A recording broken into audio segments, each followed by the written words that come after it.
నమస్తే. Welcome to one TV special focus. Mutton కొనే స్తోమత లేదు, అలా అని చికెన్ షాపుకు వెళ్తే చికెన్ ధర కొండెక్కి కూర్చుంది. చికెన్ ధర రాష్ట్ర వ్యాప్తంగా ఒక మాదిరిగా ఉంటే ఇక్కడ మాత్రం మరో మాదిరిగా ఉంటుంది. ఇక్కడ చికెన్ కొనాలంటే ప్రజలు భయపడుతున్నారు.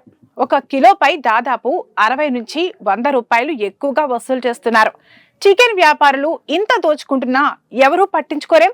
ఈ చికెన్ దందా ఎవరికి కనిపించడం లేదా? చికెన్ సిండికేట్ దందాపై న్యూస్ వన్ టీవీ ప్రత్యేక కథనం. నాన్ వెజ్ అంటే నోరూరని వారు ఎవరైనా ఉంటారా? ఏ ఫంక్షన్ కు ఆహ్వానించినా చికెన్ ఉందా అని సాధారణంగా అందరూ అడుగుతుంటారు. ఒక్క ఆదివారం మాత్రమే కాదు, నిత్యం ప్రజలకు ఒక ఆహారపు అలవాటు చికెన్. వివాహ కార్యక్రమాలలో, కర్మ కార్యక్రమాలలో, పుట్టినరోజు వేడుకల్లో ఈ చికెన్ ను ఉపయోగిస్తారు. ఈ చికెన్ కూర లేకపోతే ఫంక్షన్ లో కానీ ఇంటి వద్ద కానీ చాలా మంది నిరుత్సాహపడతారు. అంతేకాకుండా మనిషికి పౌష్టికాహారం కూడా చికెనే. కరోనా లాంటి సమయంలో కూడా అందరూ పౌష్టికాహారం కోసం అలవాటు లేకపోయినా చికెన్ వండించుకొని తిన్నారు. ఇలాంటి ప్రజల అవసరాలను బలహీనంగా చేసుకుని చికెన్ వ్యాపారులు సిండికేట్ గా ఏర్పడి అధిక ధరలు వసూలు చేస్తూ సామాన్య ప్రజలను దోచుకుంటున్నారు. ప్రతి కుటుంబంలో వారంలో 1 లేదా 2 సార్లు చికెన్ కూర తినడం సహజంగా జరుగుతుంది. చికెన్ కొనుగోలు చేసే విషయంలో రాష్ట్ర వ్యాప్తంగా ఒకే ఒక విధానాన్ని పాటిస్తారు. అదేంటంటే, వార్తాపత్రికల్లో వచ్చే చికెన్ రేట్ ఏ విధంగా ఉంటుందో అదే రేటు ప్రకారం షాప్స్ లో చికెన్ ప్రజలకు అందించాలి. చాలా మంది ప్రజలు నగర ప్రాంతాలలో చికెన్ కొనడానికి వెళ్తే వారు అడిగే ముందు మాట ఈ రోజు చికెన్ ధర ఎంత అని. అంటే 1 కిలోపై ఎక్కడున్న వ్యాపారులు సుమారుగా 60 నుంచి 100 రూపాయలు అదనంగా వసూలు చేస్తున్నారు. ఈ చికెన్ దందాపై స్పందించే నాదుడు లేడు, అడిగేవారు అంతకన్నా లేరు. ప్రభుత్వ అధికారులకు ఇలాంటి విషయాలు అవసరమే లేదు. అవసరం ఉన్నా ఎవరూ పట్టించుకోరు. ఎందుకంటే మోసపోయేది సామాన్య ప్రజలే. ఎప్పటికైనా అనేక మార్లు చికెన్ దందాపై ప్రధాన పత్రికలు, ప్రధాన మీడియా సంస్థలు ప్రచురించినప్పటికీ, టెలికాస్ట్ చేసినప్పటికీ అటు వ్యాపారస్తుల్లో గాని ఇటు అధికారుల్లో గాని కూసింత చలనం కూడా లేదు.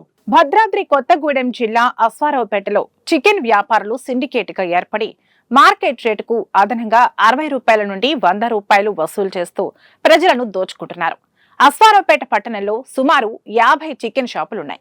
రోజు 500 కేజీల మాంసం అమ్ముతుంటారు. ఆదివారం వస్తే మాత్రం 1000 కేజీల పైనే విక్రయిస్తారు. లక్షల్లో ఈ చికెన్ విక్రయాలు ఉంటాయి.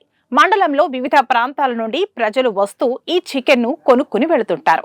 ఇదే అదునుగా వ్యాపారులు సిండికేట్ గా ఏర్పడి ప్రజల నుండి అధిక రేట్లు వసూలు చేస్తున్నారు. మార్కెట్ లో కేజీ చికెన్ 180 రూపాయలు ఉంటే అశ్వారావుపేట పట్టణంలో మాత్రం కేజీ చికెన్ ధర 240 రూపాయల నుంచి 260 రూపాయలకు విక్రయిస్తున్నారు. ఇదే మండలంలోని వినాయకపురం గ్రామంలో, దమ్మపేట మండలంలో కూడా మార్కెట్ రేట్లకు విక్రయిస్తున్న ఇక్కడ అధిక రేట్లకు అమ్ముతుంటే అధికారులు కానీ పంచాయతీ పాలకులు గాని వీరిపై చర్యలు తీసుకోవటం లేదని ప్రజలు ఆగ్రహం వ్యక్తం చేస్తున్నారు. ప్రజలకు ధరలు అందుబాటులో ఉండాలంటే సరైన తూనికలు, కొలమానాలు, సరైన రేటు అవసరం. మాంసం దుకాణాల ముందు ధర నిర్ణయ పట్టికలు ప్రదర్శించాల్సిన బాధ్యత దుకాణదారులకు ఉంది. అశ్వారావుపేట మండల కేంద్రంలో మాత్రం మాంసం దుకాణాల దగ్గర ఎటువంటి ధరల పట్టికలు కనిపించవు.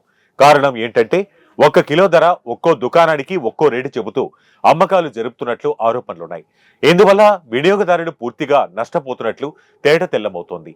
కిలో ధర పక్కన పెడితే ఇక తూనికలు, కొలమానాల విషయానికొస్తే ఒక దుకాణంలో కొనుగోలు చేసిన మాంసాన్ని మరొక దుకాణంలో కాటా వేస్తే 100 నుండి 150 గ్రాముల వరకు తేడాలు ఉన్నాయని వినియోగదారులు ఆవేదన వ్యక్తం చేస్తున్నారు.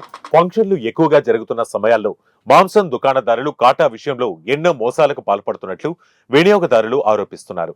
ఈ తంతంతా తూనికలు, కొలతల తనిఖీ అధికారులు పరీక్షించి మోసాలను, అధిక ధరలకు మాంసం విక్రయిస్తున్న దుకాణదారుల కృత్యాలను అరికట్టాలని, నిత్యావసర ఆహార వనరుల్లో భాగమైన మాంసం అమ్మకాల్లో తేడాలను గుర్తించకపోతే సామాన్యుడు నష్టపోవటం ఖాయమంటూ నిత్యం లక్షల్లో నడిపే ఇలాంటి వ్యాపార లావాదేవీలపై అధికారులు నిఘా వేసి మాంసం దుకాణాల సిండికేట్ దందాను అరికట్టాలని ప్రజలు కోరుకుంటున్నారు. అశ్వారావుపేట పంచాయతీ అధికారులు మాట్లాడుతూ, అశ్వారావుపేటలో చికెన్ షాపు యజమానులు సిండికేట్ గా ఏర్పడి అధిక ధరలకు అమ్ముతున్నారనే విషయం తమ దృష్టికి వచ్చిందని, ఈ విషయంపై అధికారులతో మాట్లాడి వారిపై చర్యలు తీసుకుంటామని తెలిపారు. ఇది ఈ రోజు స్పెషల్ ఫోకస్. మరొక ఇంట్రెస్టింగ్ టాపిక్ తో మళ్ళీ కలుద్దాం. నమస్తే.